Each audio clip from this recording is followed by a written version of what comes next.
नमस्कार, हिमाचल अभी के रेडियो बुलेटिन के साथ मैं भावना ठाकुर। पेश है अब तक के प्रमुख समाचार। सबसे पहले हेडलाइंस। विधानसभा सचिवालय के नोटिस पर अध्यक्ष से मिले निर्दलीय विधायक, इस्तीफे पर नहीं हुआ फैसला। सीएम सुक्खू के खिलाफ भुट्टो पर अपमानजनक टिप्पणी करने की शिकायत, चुनाव आयोग ने डीसी से मांगी रिपोर्ट। केंद्रीय मंत्री अनुराग ठाकुर ने सीएम के बयान पर किया पलटवार, बोले लोकतंत्र में वोट की बहुत कीमत।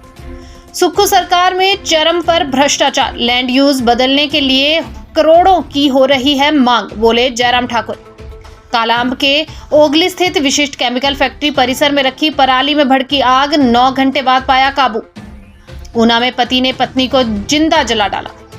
अब समाचार विस्तार से। हिमाचल प्रदेश विधानसभा सचिवालय के नोटिस की अनुपालना में 3 निर्दलीय विधायक बुधवार को अध्यक्ष कुलदीप सिंह पठानिया से मिले और इस्तीफा मंजूर करने का अनुरोध किया। इन तीनों निर्दलीय विधायकों देहरा से होशियार सिंह, नालागढ़ से केएल ठाकुर और हमीरपुर से आशीष शर्मा ने विधानसभा की सदस्यता से 22 मार्च को विधानसभा अध्यक्ष तथा सचिव को अपने इस्तीफे सौंपे थे। हालांकि अभी इस्तीफे मंजूर करने पर फैसला नहीं हो पाया है। चुनाव आयोग को सीएम सुखविंदर सिंह सुक्खू के खिलाफ कुटलेहड़ से बीजेपी प्रत्याशी देवेंद्र भुट्टो के खिलाफ अपमानजनक टिप्पणी कर आदर्श आचार संहिता के उल्लंघन के संबंध में 2 शिकायतें प्राप्त हुई हैं। यह शिकायतें भाजपा की ओर से की गई हैं। शिकायत में आरोप लगाया गया है कि सीएम सुखविंदर सिंह सुक्खू ने अपने भाषण में कुटलेहड़ के भाजपा प्रत्याशी देवेंद्र भुट्टो के प्रति अपमानजनक टिप्पणी करके आदर्श आचार संहिता का उल्लंघन किया है। इस संबंध में डीसी ऊना से तथ्यात्मक रिपोर्ट 24 घंटे के भीतर भेजने के निर्देश दिए गए हैं। संसदीय क्षेत्र हमीरपुर से बीजेपी प्रत्याशी केंद्रीय मंत्री अनुराग ठाकुर ने सीएम सुक्खू के बीजेपी पर नोट के बलबूते सत्ता हथियाने की साजिशों के आरोप पर पलटवार किया है। अनुराग ठाकुर ने कहा कि लोकतंत्र में वोट की बहुत कीमत है। समीरपुर स्थित अपने घर पर पत्रकारों के सवाल के जवाब में उन्होंने यह बात कही। उन्होंने दावा किया कि चुनावों में जनता अपना वोट विकास को देगी और तीसरी बार देश में मोदी की सरकार बनेगी। शेष समाचार ब्रेक के बाद। आपके स्वास्थ्य का प्रहरी, श्री बालाजी हॉस्पिटल, कांगड़ा, हिमाचल।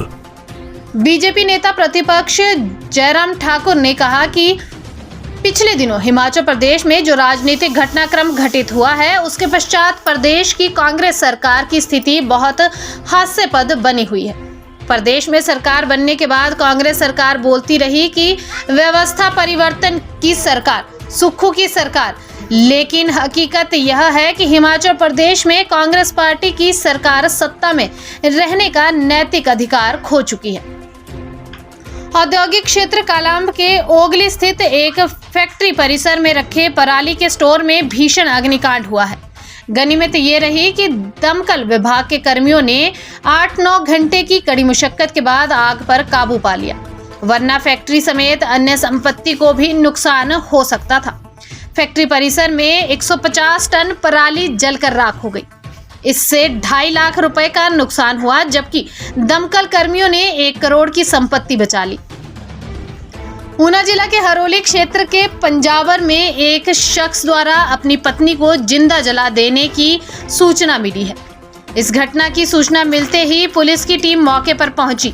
महिला की पहचान आशा देवी, पत्नी अशोक कुमार के रूप में की गई है। पुलिस ने छानबीन शुरू कर दी है। आरोपी पति को हिरासत में लेकर पूछताछ शुरू कर दी गई है, जबकि मामले की तह तक जाने के लिए फॉरेंसिक टीम की मदद भी ली जा रही है। इसी के साथ समाचार समाप्त हुए। नमस्कार।